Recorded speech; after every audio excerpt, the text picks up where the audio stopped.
এতেকাফ আসলে কারা করবে? আমাদের মা বোনরা যদি ঘরের মধ্যে বসতে চান, একটা কোণার মধ্যে আলাদা একটা জায়গা করবেন। রমাদান মাসে রোজা না রেখে বিভিন্ন জায়গায় মসজিদে, রাস্তায় ইফতারি করানো হয়, এরকম ইফতারি খাওয়ার জন্য অংশগ্রহণ করা যাবে কিনা। আরেক ভাই জানতে চেয়েছেন সাদাকাতুল ফিতর, বাংলাদেশে 110 টাকা সাদাকাতুল ফিতর ঘোষণা করা হয়েছে। তো 110 টাকাই কি আমরা দিব কিনা? সর্বোচ্চ 2200 টাকার মতো ঘোষণা করা হয়েছে। তো আসলে সর্বোচ্চ কি এটাই শেষ, নাকি আরো বেশি দেওয়া যাবে? অত্যন্ত গুরুত্বপূর্ণ একটি বিষয় যে যাকাত কোন কোন সম্পদের দিতে হয়। এতেকাফ আসলে কারা করবে?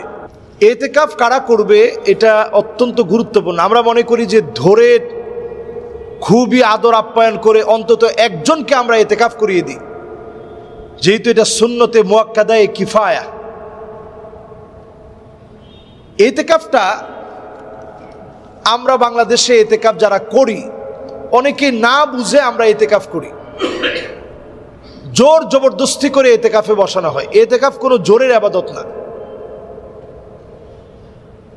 আম্মাজান আয়েশা সিদ্দিকা রাদিয়াল্লাহু তাআলা আনহা থেকে বর্ণিত হাদিস, রাসূলুল্লাহ সাল্লাল্লাহু আলাইহি সাল্লাম ফি আশরিল আওয়াখির মিন রমাদান, রমজানের শেষ দশকটা, কানা রাসূলুল্লাহ সাল্লাল্লাহু আলাইহি সাল্লাম ইয়াতাকিফু ফি আশরিল আওয়াখির মিন রমাদান, রমাদান থেকে নবীজি সাল্লাল্লাহু আলাইহি সাল্লাম শেষের দশকটাকে এতেকাফের জন্য বেছে নিতেন। এবং নবীজির শেষ সময়টাতে একবার এতেকাফ করতে পারেন নাই, পরে তিনি এই এতেকাফটা আবার করছেন। এতেকাফকে এত বেশি হায়াতে গুরুত্ব দিয়েছেন। রমজানের অফুরন্ত সুযোগ পাওয়া, আল্লাহর কাছে নিজেকে সঁপে দেওয়ার অনন্য সুযোগ এতেকাফের মধ্যে। এই এতেকাফ করবেন কারা? এই এতেকাফ করবে যাদেরকে আল্লাহ রাব্বুল আলামিন তৌফিক দিয়েছেন, যাদের শক্তি সামর্থ্য আছে, তারা এতেকাফ করবে। এতেকাফ এমন একটি ইবাদত, যেই ইবাদতের মধ্য দিয়ে আল-লুবসু ফিল মাসাজিদ, মসজিদ সমূহের ভিতরে আল্লাহর গোলামদের অবস্থান বেড়ে যাবে এতেকাফের সময়। ফি ওয়াক্তিন মাখসুসিন বিনিয়াতিন মাখসুসা, নির্দিষ্ট সময়ে নির্দিষ্ট নিয়তে এখানে বসা থাকবে। উদ্দেশ্য হচ্ছে আল্লাহর নৈকট্য অর্জন। স্বাভাবিকভাবে হাঙ্গার স্টে, দীর্ঘ সময় ক্ষুধা পেটে, ক্ষুধা থেকে দেখবেন একটা মুরগির বাচ্চা ফোটার আগে বাচ্চা কিভাবে ফুটবে, এজন্য মুরগি ক্ষুধা পেটে চিৎকার করতে থাকে, ডাকতে থাকে আল্লাহকে। এই তার যে আল্লাহ রাব্বুল আলামিনকে ডাকা, নির্দিষ্ট সময় অবস্থান করা, এই ডিমের উপরে তা দেওয়ার কারণে কিন্তু ডিমের বাচ্চাটা ফুটে। এই তা দেওয়া থেকে যেটা 19-20 হয়, ওই ডিমটা নষ্ট হয়ে যায়। তা আল্লাহর দয়াটা তখন চলে আসে। এতেকাফ হচ্ছে আল্লাহর দয়া মায়া পাওয়ার অফুরন্ত সুযোগের একটা মাহেন্দ্রক্ষণ। এই সময়ে আপনি যা চাবেন তা পাবেন। আর মসজিদ তো এমন জায়গা, ফাহুয়া হাদ্দুহু, মসজিদে বসে আপনি যা চাবেন তা পাবেন। হাদিসের ভিতরে আসছে ফাহুয়া হাদ্দুহু, মসজিদে আসলে যা নিয়ত করে আসেন সেটা আল্লাহ তাআলা দিয়ে দিবে। সুবহানাল্লাহ বিহামদি। এই জন্য মসজিদের ভিতরে যারা নিয়ত করে বসে পড়বেন এতেকাফের নিয়তে, যুবকদেরকে আমি বলবো তোমরা বেশি বসা দরকার, নিজেদেরকে গুনাহ থেকে আটকানোর জন্যে, নিজেদেরকে শয়তানের ওয়াসওয়াসা থেকে পরিশুদ্ধ করার জন্যে বেশি বেশি এতেকাফে বসা দরকার যুবকদের। মুরব্বীরাও বসবে নিশ্চয়ই। কোনো একটা মসজিদে যদি কেউ না বসে, সবাই গুনাহগার হবে, এটা মনে করে আমরা মোটামুটি জোর করে যে ভাই আপনার 5000 টাকা দিবে এরপর আপনি এতেকাফ করেন, এটা কিন্তু কোনোভাবেই 5000 টাকা দিয়ে করানোর ইবাদত এতেকাফ নয়। আমাদের দেশে এখন মসজিদ এমন হয়ে গেছে, পাল্টাপাল্টি মসজিদ করা শুরু হয়ে গেছে। এক মসজিদে হয়েছে, এখন আমার মসজিদে তো লাগবেই, ওরা 5000 দিছে, আমরা 10,000 দিয়ে এতেকাফ করাবো। এটা এই ইবাদত না। খুশি মনে এই ইবাদত করতে হবে, খুশি মনে, দিল থেকে আল্লাহর জন্য মসজিদে অবস্থান করা লাগবে। এরপরে আসি, এতেকাফ করা অবস্থায় আমরা দুনিয়াবি কথা বলতে একেবারে পারবো না, বিষয়টা কিন্তু আদৌ এরকম না। আপনি একজনে জিজ্ঞাসা করলেন, ভাই কেমন আছেন, শরীরটা কেমন, আপনার সন্তান ভালো আছে কিনা, তারা কথা শুনে কিনা। এই কথাগুলো আপনার কাছে দুনিয়াবি কথা মনে হলেও এটাও আখেরাতের কথা। সন্তানদের খবর নেওয়া, মানুষের সাথে সুন্দর অ্যাড্রেসিং, সুন্দর কথোপকথন, এগুলো সাহাবায়ে কেরাম মসজিদে শুধু করেন নাই, সাহাবায়ে কেরাম মসজিদে এই বিষয়গুলো নিয়ে কথা বলছেন। একজন আরেকজনের সন্তানরে আদর করছেন, মহব্বত করছেন, জিজ্ঞাসা করছেন, পড়াইছেন, কথোপকথন হয়েছে, সব হয়েছে। আমরা এটাকে কঠিন বানিয়ে ফেলেছি। আমরা কঠিন বানাবো না, ইতিকাফ খুব সহজ। আপনি অন্য সময় যেমন মসজিদে আসেন এরকম আসবেন। হুজুর 10 দিন পারবো না, তাইলে কি হুজুর মসজিদে বসে ইতিকাফের নিয়ত করা যাবে কিনা? রমজান মাসে এটা নিয়ত করবেন না, অন্যান্য সময় নিয়ত করবেন। কারণ ইতিকাফের ভিতরে একটা হচ্ছে ওয়াজিব ইতিকাফ। আপনি যেই ইতিকাফ শুরু করছিলেন সুন্নায়ে মুআক্কাদায়ে কিফায়া, এই ইতিকাফ শুরু করে আপনি এই ইতিকাফ থেকে বের হয়ে গেছেন, ইতিকাফ ভঙ্গ হয়ে গেছে। এই অবস্থায় আপনার জন্যে ইতিকাফ করাটা ওয়াজিব হয়ে যাবে। কারণ আপনার যে ইতিকাফে আপনি বসছিলেন সেটা ভঙ্গ করে ফেলছেন, এখন আপনাকে ওয়াজিব হিসাবে সেটা পুরা করতে হবে। আর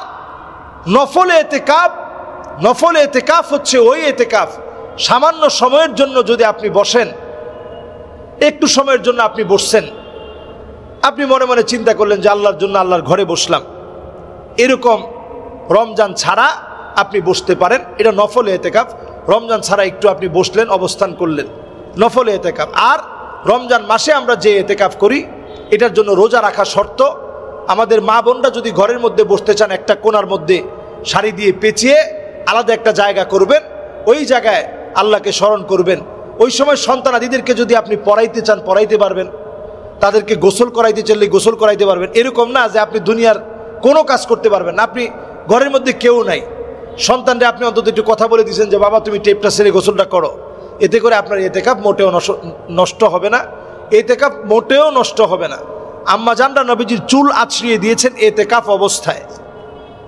কাজে আমাদের শরীয়তের বিষয়গুলো সহজভাবে সুন্দরভাবে বোঝা উচিত।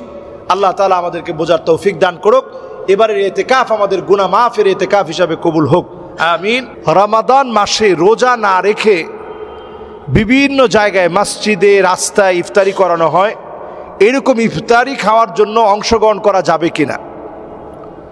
আমরা এমন ভিডিও অনেক সময় দেখি যে এই জাতীয় অনেক লোকদেরকে ইফতারি খাওয়ানোর জন্য যখন ডাকা হয়েছে, তাকে তখন বলা হলো যে আপনি ইফতারি গ্রহণ করতেছেন কেন, আপনি তো রোজা রাখেন নাই। তখন ব্যক্তি উত্তর দিচ্ছে যে আমি রোজা রাখি নাই, কিন্তু ইফতারি খাওয়াটা সুন্নত, এজন্য খেতে বসছি।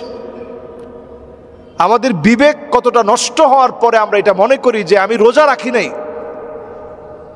রোজা না রাখলে কি হবে, কিন্তু আমি ইফতারি খেতে বসছি কারণ ইফতারি খাওয়াটা সুন্নাত। আমাদের বাংলাদেশের অসংখ্য এমন মুসলিম আছে যারা রোজা রাখি না ঠিক, কিন্তু ইফতারি খাওয়াকে সুন্নত বলে মনে করি। আপনি চিন্তা করেন, আপনি ফরজ মানেন নাই, আপনি সুন্নতের জন্য বসে পড়ছেন। তাহলে শরীয়ত আপনার কাছে স্পষ্ট না, শরীয়তের কোন কাজের গুরুত্ব কতটুকু এটা আপনার কাছে স্পষ্ট না। যারা রোজা রাখে না তারা ইফতারি খাওয়ার জন্য বসবে না, এটা আল্লাহর সাথে একটা প্রতারণা, একটা ধোঁকার শামিল। মান গাশশানা ফালাইসা মিন্না। নামাজ পড়ার জন্য যেমন অজু লাগে, অজু ছাড়া যেমন রুকু সাজদার অভিনয় করা যায় না, রোজা না রেখে ইফতারি খাওয়ার সুন্নত মনে করে ইফতারি খাওয়ায় অংশগ্রহণ করা যায় না। এই জন্য শরীয়তের অত্যন্ত গুরুত্বপূর্ণ জায়গা এটি। ইফতারির সময় ফারহাতুন ইনদা ফিতরিহি, এই সময়টা রোজাদারদের জন্য অত্যন্ত আনন্দের সময়, আল্লাহর কাছে দোয়া কবুলের অনন্য প্রিয় সময়। এই সময়ে আমরা বেরোজাদার হয়ে রোজাদারদের সঙ্গে অভিনয় করার কাজে আমরা বসবো না। হ্যাঁ, কোনো মা বোন যদি অসুস্থ থাকে, তার পিরিয়ডের সময় চলছে, যদি এমন হয় উনি সন্তানদেরকে নিয়ে বসতে পারেন, স্বামীর সঙ্গে বসতে পারেন, কোনো অসুবিধা নেই। কিন্তু আপনি একজন বেরোজাদার, রোজাদারদের সঙ্গে আপনি প্রতারণা করছেন, আপনি ইফতার খেতে বসছেন, এই কাজটা আমরা করব না। জানা সত্ত্বে এই কাজটা আমরা কেউ করব না। যারা রোজা রাখবে না এদের শাস্তি হচ্ছে আল্লাহ তাআলা তাদের চেহারাগুলাকে সেদিন দ্বিখণ্ডিত করে ফেলবেন, নিজেরা নিজেদের চেহারা জিহ্বা টেনে টেনে ছিঁড়ে ফেলবেন, এর কারণ হচ্ছে দিনের বেলায় তারা ইফতারি করেছে, দিনের বেলায় তারা খেয়েছে। রোজা আল্লাহ রাব্বুল আলামিনের জন্য আস-সাওমু লি ওয়া আনা আজজিউ বিহি আও উজজা বিহি, রোজা আল্লাহর জন্য যারা রোজা রেখেছেন তাদেরকে আল্লাহ নিজ হাতে প্রতিদান দিবেন। আল্লাহর কাছে আমরা প্রতিদান কামনা করি। আল্লাহ তাআলা নিজেই হচ্ছে রোজাদারদের জন্য প্রতিদান। যেমনটা নামাজের ক্ষেত্রে আল্লাহ বলেন নাই, যাকাতের ক্ষেত্রে আল্লাহ বলেন নাই, হজের ক্ষেত্রে আল্লাহ তাআলা বলেন নাই, অন্য কোনো ইবাদতের ক্ষেত্রে বলেন নাই, কিন্তু রোজার ক্ষেত্রে আল্লাহ রাব্বুল আলামিন বলছেন। বড় আফসোস আর পরিতাপের বিষয়, আমরা রোজাকে অনেক গুরুত্বের সঙ্গে আদায় করলেও অনেকে রমাদান মাসেও নামাজ পড়ি না, সাহরি খেয়ে ঘুমিয়ে পড়ি।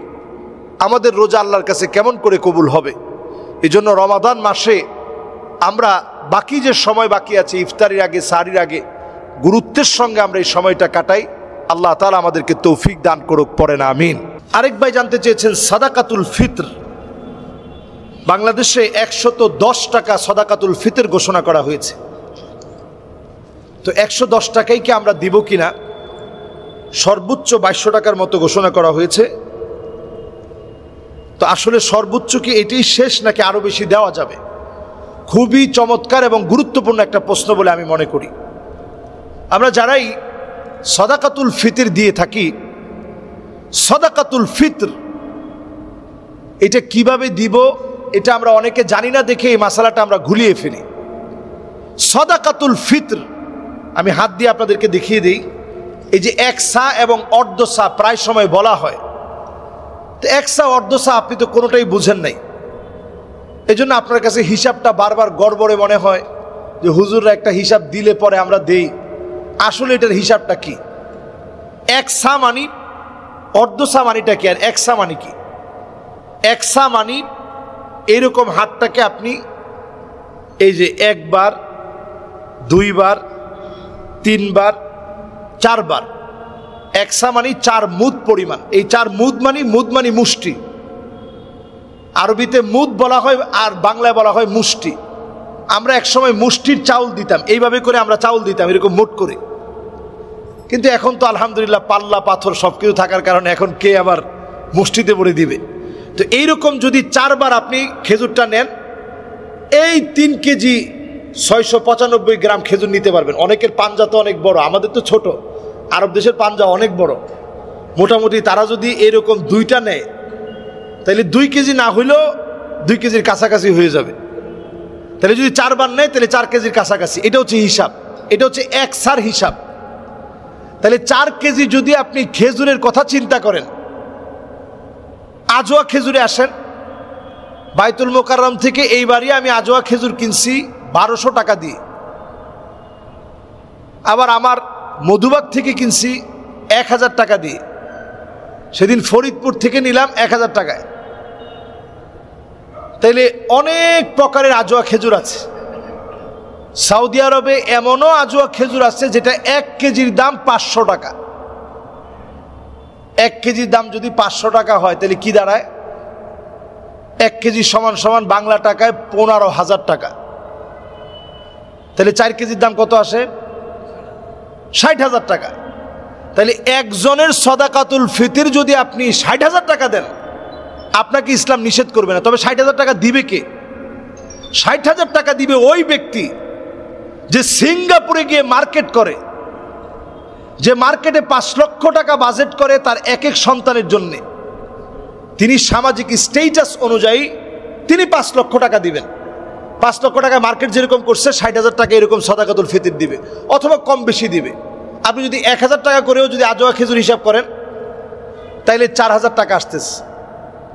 আপনি যদি সুক্কারি খেজুর হিসাব করেন তাহলে 1000 টাকায় আপনি 4 কেজি, এই 1000 টাকার মধ্যে আপনি কিনে ফেলতে পারবেন।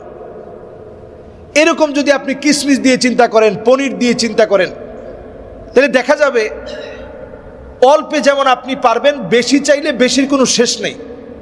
কোয়ালিটির যেমন কোনো শেষ নাই, বেশির কোনো শেষ নাই।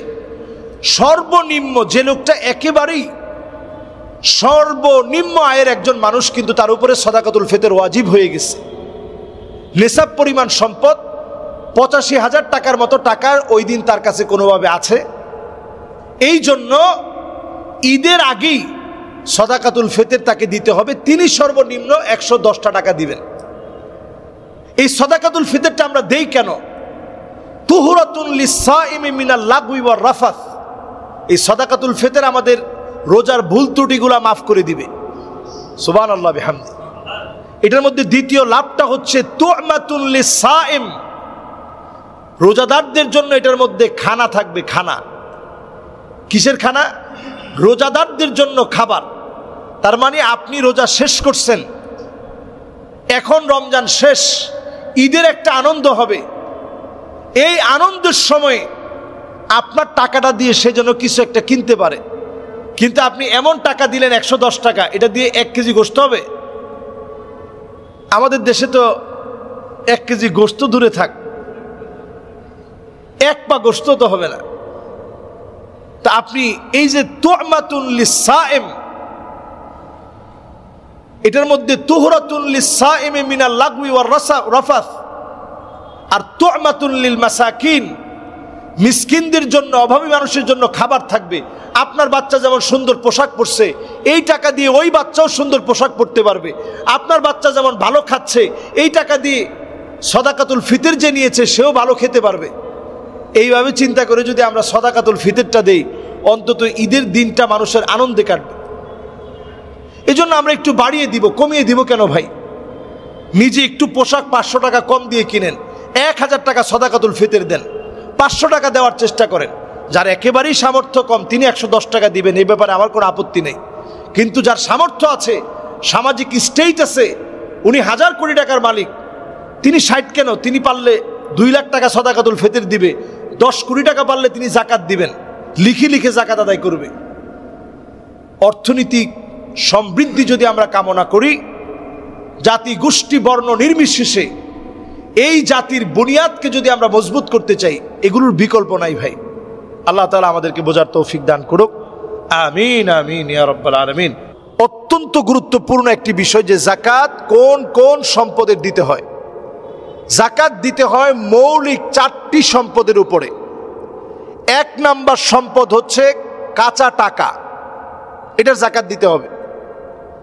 2 নাম্বার সম্পদ হচ্ছে আপনার স্বর্ণ, সেটা অলংকার হিসেবে থাকুক, গহনা হিসেবে থাকুক, আংটি হিসেবে থাকুক, বার হিসেবে থাকুক, যেইভাবে থাকুক তার জাকাত দিতে হবে।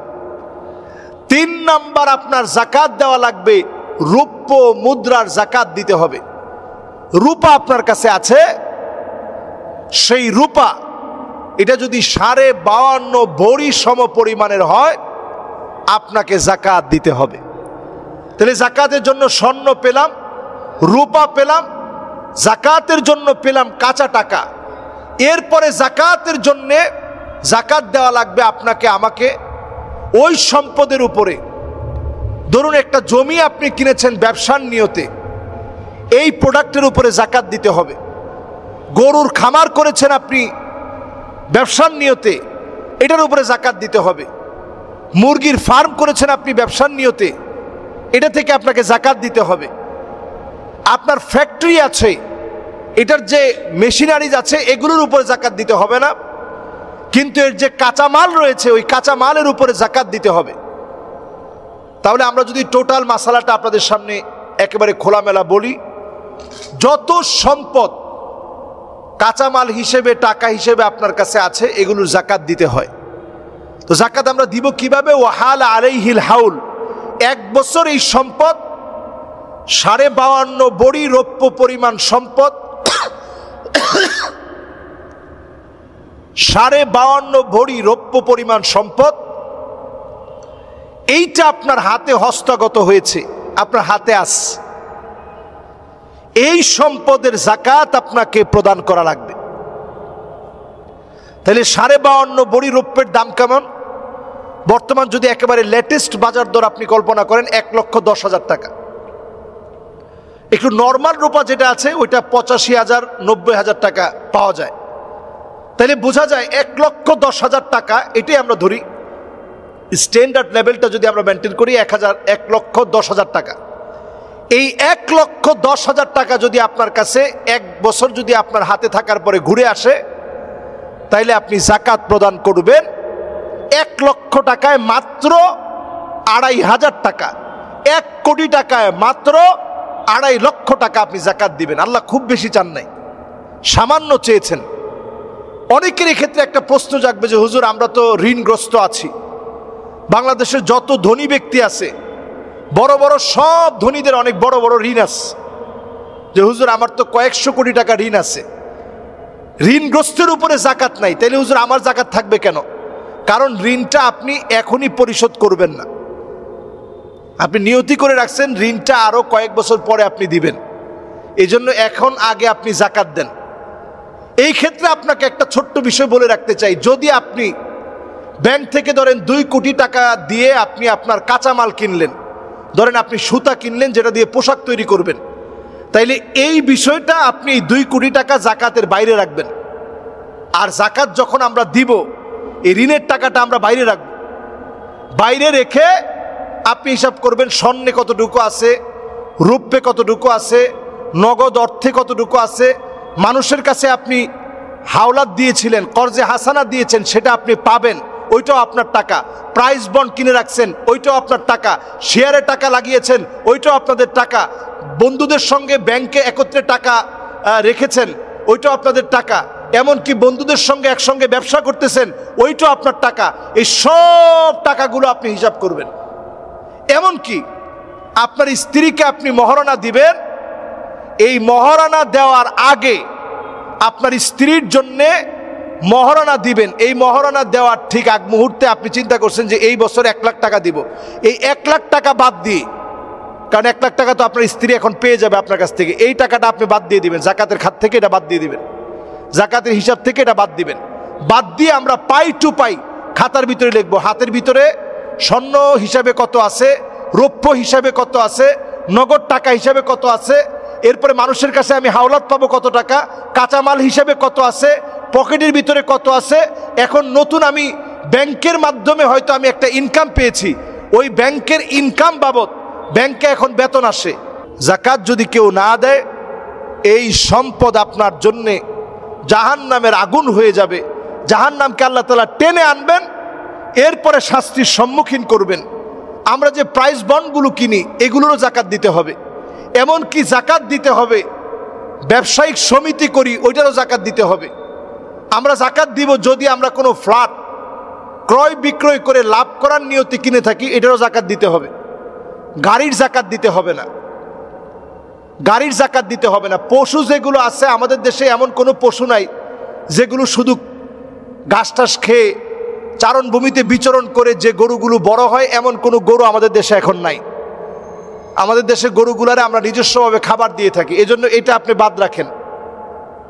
এরপরে ফসল যেটা আমরা উঠাই নিজেরা খাওয়ার পরে, বিক্রি করার পরে যে অর্থ আসে, ওইটা জাকাতের টাকার সাথে যোগ করে আমরা জাকাত দিব। এইভাবে করে প্রত্যেকটা খাতে খাতে যদি আমরা জাকাত দিতে পারি, ভাগ করে করে যদি আমরা জাকাত দিতে পারি, একটা একটা করে যদি আমরা জাকাত দিতে পারি, যেগুলা বললাম সবগুলা একটা একটা করে লিখেন, খাতায় লিখে লিখে লিখে লিখে এরপরে আপনি জাকাত দেন। এইভাবে আমরা জাকাতগুলা দিব।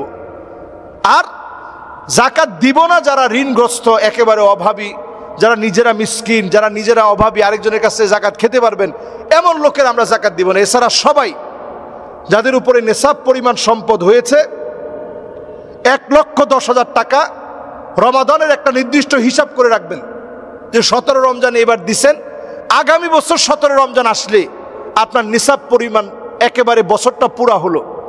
এইভাবে আমরা হিসাব করে আমরা জাকাত দেওয়ার চেষ্টা করব। আল্লাহ তাআলা আমাদের প্রত্যেককে জাকাত দেওয়ার তৌফিক দান করুক, পড়েন আমিন। আলোর পথে 24 24 ঘন্টা শুধু ইসলাম প্রচার।